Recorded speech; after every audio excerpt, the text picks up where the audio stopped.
शिवसेना उद्धव बाळासाहेब ठाकरे गट, महाराष्ट्र नवनिर्माण सेना, राष्ट्रवादी काँग्रेस शरद पवार गट या कार्यकर्त्यांच्या संयुक्त मेळाव्यासाठी उपस्थित व्यासपीठावरचे या विभागाचे आमदार वरुण सरदेसाई,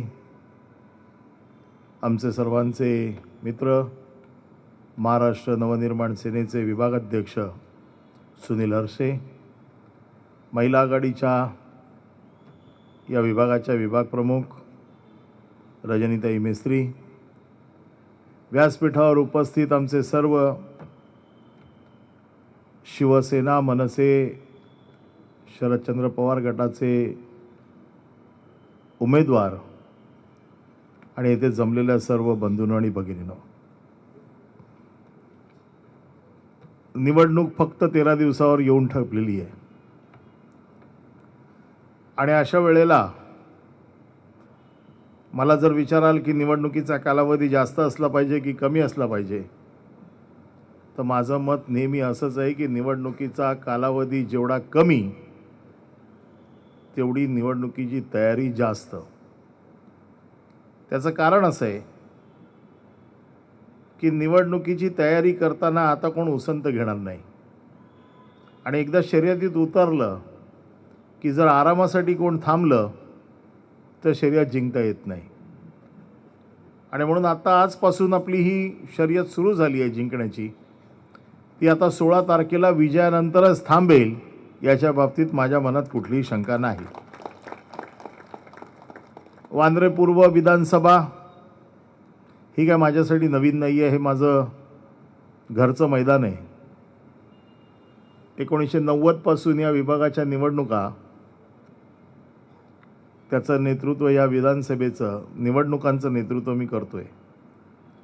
त्यामुळे ह्या विधानसभेमध्ये कार्यकर्त्यांची ताकद, या विधानसभेमध्ये शिवसेना, महाराष्ट्र नवनिर्माण सेना, शरदचंद्र पवार गट या सगळ्यांची ताकद मला माहिती आहे. वरुणजी सरदेसाई यांनी सांगितलं की व्यूहरचना काय असायला पाहिजे, पण आज मीडिया एवढी आहे की आज काही व्यूहरचना सांगता येणार नाही. परंतु मीडियाला बघून मला एक बरं वाटलं की ही एवढी गर्दी फक्त मीडियाने टी व्हीवर दाखवली तर बाकीच्या प्रचाराची काही गरज नाही असं मला वाटतं.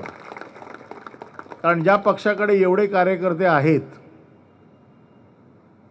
त्या पक्षाच्या फक्त गर्दी बघून हे कार्यकर्ते मैदानात उतरले तर काय होईल याचा विरोधकांना अंदाज आहे. पण मी नेहमी निवडणुकांचा विद्यार्थी असल्यामुळे मी प्रत्येक वेळेला निवडणुका फार काळजीपूर्वक बघत असतो आणि जेव्हा जास्त ताकद असते त्यावेळेला माझ्या मनात थोडी भीती वाढलेली असते. कारण जेव्हा जास्त ताकद असते तेव्हा कार्यकर्ता बेफिकीर होतो. कार्यकर्त्याला वाटतं की एवढी मोठी अफाट फौज आपल्याकडे आहे तर थोडासा आराम केला तर काय होईल, आपण नाही काम केलं तर चालेल, दुसरा कोणतरी करेल, आणि मग अशामध्ये आपली गफलत होते आणि त्याच्यामध्ये आपल्याला अडचण होऊ शकते. मी आज फक्त एवढंच सांगणार आहे की निवडणुकीची व्यूहरचना काय मी तुम्हाला सांगायची काही गरज नाही. तुम्ही गेले कित्येक वर्ष काम करताय, तुम्हाला प्रत्येक घर माहीत करता. मुंबईचा विकास गतिमान पद्धतीने झाला पाहिजे या दृष्टिकोनातून अनेक प्रकल्प हे मुंबईमध्ये हाती घेतले आहेत.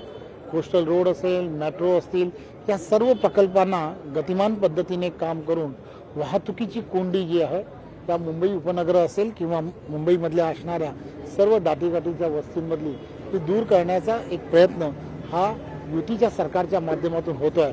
त्यामुळे मला खात्री आहे की इथले असणारे सर्व नागरिक हे सुज्ञ आहेत आणि ते महायुतीला, डेव्हलपमेंटलाच मतदान करतील.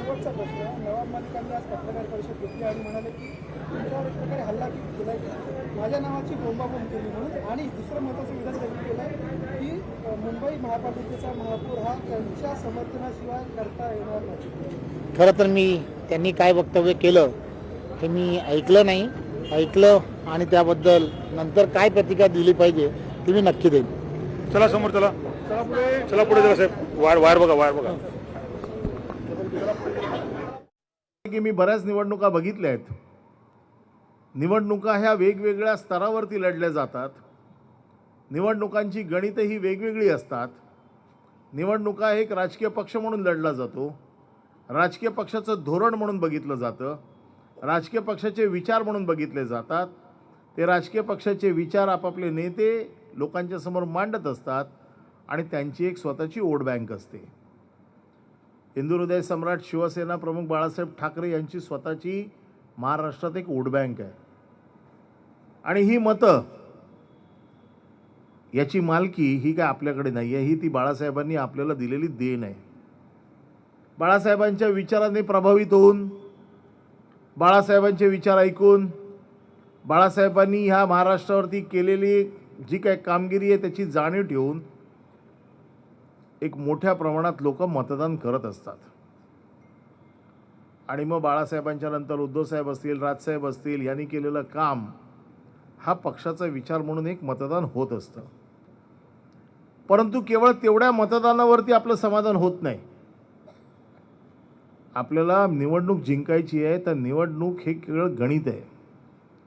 हे विचार आपल्याला एका ठराविक मर्यादेपर्यंत घेऊन जातात आणि त्याच्यापासून पुढे विजयापर्यंत हे आपल्या कार्यकर्त्यांचं काम असतं. मी नेहमी बऱ्याच लोकांना जे कुंपणावरचे असतात, ज्यांनी ठरवलेलं नसतं कोणाला मतदान करायचं आणि तो मतदान करेल की नाही माहीत नसतं, तुम्हाला देखील यादीमध्ये असे लोक असतात. आम्ही जेव्हा तुमच्याकडनं माहिती मागवतो की बाबा सांगा या यादीमध्ये किती मतं पडतील, तर मग तुम्ही सांगता हा माणूस पडेल, हा माणूस करेल, हा माणूस करेल, हा माणूस करणार नाही. हे तुम्हाला पक्क माहीत असतं. आणि मग लोकशाही मराठी ऐका, पहा, जागरूक रहा.